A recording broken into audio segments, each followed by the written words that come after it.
Hey, good evening, everyone. I'm super excited this evening that Tania Del Rio is joining me. Um, when I started doing advocacy work in the childcare space, everybody said, "You have to talk to Tanya. You have to talk to Tanya." Oh, And so I'm talking to Tanya. finally. Yes, finally, finally. I'm super excited for tonight. So Tanya is an advocate here in Boston. She's a policy expert. Um, she's used the former director. Tell me if I'm getting titles wrong. Former director of the Office of Women Advancement here in the city of That's right, Boston. for the city of Yeah, Boston. yes, and also former director of the YW in Cambridge. So Yes. and she brings a vast amount of experience here. She's been working hard for women and families, and that's who we want to talk to, people who are doing that type of work. So, Tanya, I want the first question that oh, am I frozen? Look, see my internet's I acting see up. you just fine, Latoya. Okay, perfect. You know, the first question I always like to ask people is to just you tell me about you. Everybody has a story. Everybody, we come from a family. What inspired your advocacy?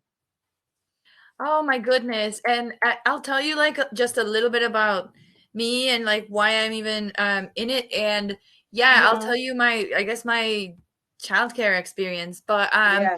my name is Tania Del Rio. I'm a BPS mom of two kids. I'm a Latina immigrant originally from Mexico City. And currently I'm running for Boston City Council in District 1. And one of the reasons I'm running is I want to continue the work I started as the executive director of the mayor's office of women's advancement, and I want to be a strong voice, for keeping our community together. But Toya, there's just many different push factors that are displacing people or pushing people out of our community from the lack of affordable housing, people feeling like BPS sometimes isn't delivering as they should for their kids. Especially I've heard that from people that have kids with disabilities. And Hmm. even climate change, the effects of climate change are starting to be a factor in pushing people out of the neighborhoods.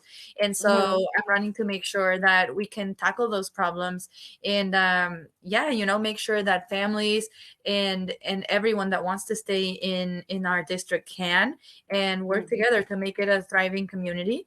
As you said, yeah, I ran the Office of Women's Advancement for the city of Boston before, and I worked to support women who needed housing as the director of the YWCA in Cambridge, and promoted youth leadership and advocacy that would support women and families. And that included always a big childcare component. My proudest achievement as the director of women's advancement at the city of Boston was creating what now is a robust childcare portfolio, both in terms of direct programs that serve people directly, but also like a lot of advocacy and policy work that office now does. And I carried that on into the Y, and now I'm carrying that on into my candidacy, because it's an issue that affected me personally, but it's Uh-huh. also an issue that affects my immigrant community of color. Yes, That's yes, our workers, that's our childcare workers that keep this economy going. And sometimes absolutely.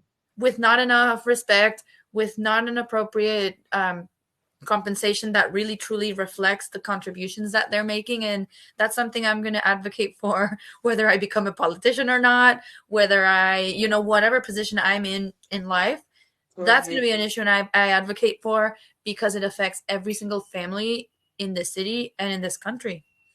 Absolutely, absolutely. I love what you said. Before we got on, I was chit-chatting with a couple of friends about a New Edition concert last night. But Have but fun. when I look at my friends, the two friends I were on the phone with come from immigrant families. I married into an immigrant family. Um, so I bring so much